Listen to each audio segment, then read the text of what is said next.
नमस्कार। मैं अभी चेनारी प्रखंड में स्थित एक ऐसे देवस्थान पर खड़ा हूँ जहाँ पर चूड़ा दही भोज का आयोजन किया गया था। प्रत्येक साल इस स्थल पर दही चूड़ा भोज का आयोजन किया जाता है। बताया जाता है कि यहाँ पर एक ब्रह्म स्थान है और ब्रह्म स्थान पर करीब 3 या 4 गांव से लोग प्रत्येक साल जनवरी माह में पहुँचते हैं और विधिवत पूजा अर्चना के बाद दही चूड़ा भोज का आयोजन किया जाता है। यहाँ पर बड़ी संख्या में अभी लोग यहाँ पहुँचे हुए थे और सभी के द्वारा पूजा अर्चना करने के बाद दही चूड़ा भोज का आयोजन किया गया।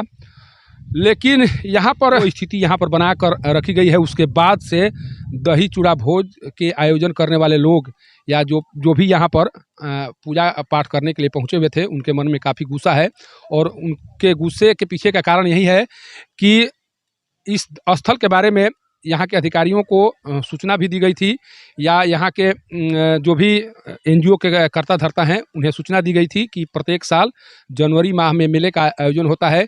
इसके बाद में भी इस स्थल को किस तरह से बना कर रखा गया है उसको मैं एक तस्वीर के माध्यम से दिखाने की कोशिश कर रहा हूँ। देखिए, यही वो स्थल है जिस स्थल पर चेनारी से निकाले गए कचरे को डंप किया जा रहा है और इस कचरे के कारण जो ये देव स्थान है पूरी तरह से नारकीय स्थिति में तब्दील हो गया है। यही वो देव स्थान है जहाँ पर प्रत्येक साल दही चूड़ा भोज का आयोजन किया जाता है और यह कार्यक्रम कहा जाता है कि आज़ादी से कई वर्षों पहले से प्रारंभ है और यहाँ पर 3 या 4 गांव के लोग पहुँचते हैं। बाकायदा यहाँ पर देखिए अभी भी यहाँ पर जो हवन किया गया है उसका साक्ष्य मौजूद है और यहाँ पर बैठकर विधिवत दही चूड़ा भोज का आयोजन किया जाता है। आज करीब सैकड़ों की संख्या में यहाँ लोग पहुँचे हुए थे, लेकिन जो स्थिति थी उस स्थिति को देखकर काफ़ी नाराज थे। कुछ लोग हैं जो दही चूड़ा भोज में शिरकत करने पहुँचे हुए थे, उनसे बात कर जानने की कोशिश करते हैं कि आज की जो स्थिति है उसे आप कैसे देख रहे हैं और इस पर आप लोग क्या कुछ कहेंगे। हमारे साथ देखिए एक ग्रामीण है, उनसे बात करते हैं। अच्छा, आज आप लोगों के द्वारा यहाँ पर कार्यक्रम का आयोजन किया गया था दही चूड़ा भोज का, यहाँ की जो स्थिति है उसको लेकर क्या कहेंगे आप? आज की स्थिति को देख करके तो ये तो बहुत भयावह स्थिति प्रतीत हो रही है, इसलिए कि इससे पहले जो हम लोग की स्थिति थी ही नहीं। लेकिन ये पता नहीं है जो है कौन सा प्रोविज़न जो है लगा दिया गवर्नमेंट की, सारे करकट जो है हमारे देव स्थान के मूड़ी पर सब रखा हुआ है और इसको देख करके हमको तो लगता है कि या तो भगवान वो पता नहीं कहीं ना कहीं बर्बाद करेंगे ही जैसे करें। ये हर साल की हम लोग का आयोजन होता रहा है, आज पहली बार देख रहे हैं हम लोग। कितना दिनों से इस तरह का आयोजन होते आ रहा है? यार ये करीब आज़ादी से कई वर्षों से पहले थे। ये जो है स्थिति नहीं थी इस तरह की? बिल्कुल इन सर 1 साल पहले नहीं थी। तो किस तरह की परेशानी यहाँ पर आई?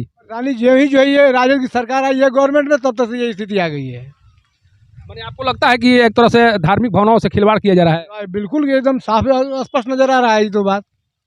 कहा जाता है कि इस मामले को लेकर मुरारी प्रसाद गौतम जो मंत्री हैं वहाँ तक भी सूचना पहुँच गई है। यहाँ के जो ईओ हैं, जो एग्जीक्यूटिव ऑफिसर हैं, उनको भी सूचित किया गया है, लेकिन उनके द्वारा कोई एक्शन नहीं लिया गया।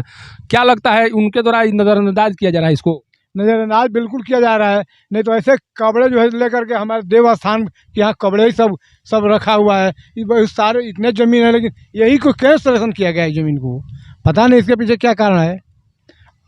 देखिए, इनका कहना है कि पता नहीं, चूँकि आज़ादी से कई वर्षों के पहले से आज़ादी से कई वर्षों के पहले से यहाँ पर इस कार्यक्रम का आयोजन होते आ रहा है और सबसे बड़ी बात है कि सारे लोग ये देखिए फर्श पर बैठकर खाते हैं। देखिए, इसी फर्श पर बैठकर सारे लोग खाते हैं और इसी कचरे के बीच ये सारे लोग यहाँ पर खाते हुए नजर आए। दही चूड़ा भोज का आयोजन इसी कचरे के बीच किया गया, जबकि इसको लेकर जो एनजीओ के जो सुपरवाइजर या जो भी कर्ता धर्ता हैं और जो यहाँ के एग्जीक्यूटिव ऑफिसर है चेनारी नगर पंचायत के, उन्हें भी सूचित कर दिया गया था कि यहाँ पर मेले का आयोजन किया जाता है, लेकिन क्या कुछ किया गया। देखिए, ये सारे कचरे जब लोग दही चूड़ा भोज का आयोजन कर रहे थे, जब दही चूड़ा खा रहे थे, तो ये सारे कचरे उड़कर यहाँ से हवा के झोंकों के साथ वो उसमें जा रहे थे और उसी को खाने के लिए यहाँ पर लोग विवश है।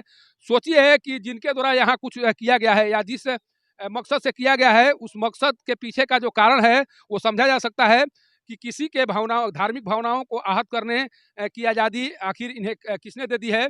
क्या किसी की धार्मिक भावनाओं को ठेस पहुंचाने का अधिकार यहाँ के जो अधिकारी हैं उन्हें है?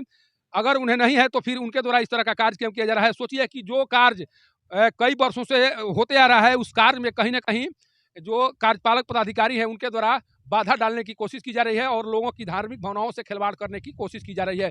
कुछ इसमें एनजीओ के कर्ता हैं जो जानबूझकर ऐसा कर रहे हैं। सोचिए कि जो जब मंत्री के क्षेत्र में ये धार्मिक स्थल पड़ता है और कहा जा रहा है कि उन तक इन बातों को पहुंचाया जा चुका है, उसके बाद में भी जिस तरह से धार्मिक भावनाओं को आहत किया जा रहा है, उससे साफ लग रहा है कि इसका परिणाम आने वाले दिनों में लोगों को भुगतना पड़ेगा, खासकर प्रतिनिधियों को भुगतना पड़ेगा और उन्हें जवाब देना पड़ेगा। जब वो चुनाव के दौरान आएंगे तब उन्हें जवाब देना पड़ेगा कि आखिर आपके रहते किसी अधिकारी के द्वारा कैसे किसी की भावनाओं को किसी की भावनाओं के साथ खिलवाड़ किया जा रहा था और आप उस भावनाओं को खिलवाड़ होते हुए देख रहे थे, लेकिन आप कुछ भी कहने की स्थिति में क्यों नहीं आए? क्यों नहीं कम से कम धार्मिक स्थलों को आप अछूत रखने की कोशिश करा पाए?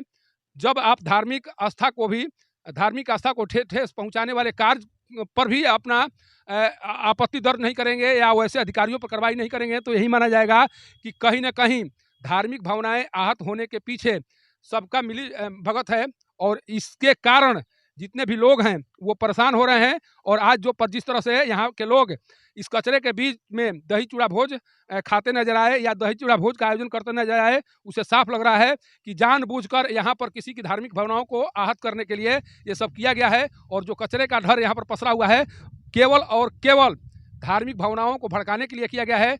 जब धार्मिक भावनाएं भड़केंगी तब उसका नतीजा कुछ अलग ही होगा और शायद इसी नतीजे का इंतजार यहाँ के अधिकारी कर रहे हैं। नहीं तो किसी धार्मिक स्थल पर इस तरह का कचरा डंपिंग करना या इस तरह के कचरे को फैलाव करना ये कहाँ का न्याय है और किस तरह का कार्य है? ये यहाँ के जो ईओ हैं उन्हें बताना चाहिए। अगर नहीं बताते हैं तो यही माना जाएगा कि जानबूझकर किसी धार्मिक स्थल को उनके द्वारा कचरा डंपिंग स्थल के रूप में परिवर्तित किया जा रहा है और जानबूझकर वो लोगों की धार्मिक भावनाएं भड़काने की कोशिश कर रहे हैं। चेरारी स्थित एक देवस्थान से पब्लिक न्यूज के लिए सत्येंद्र चौबे की रिपोर्ट।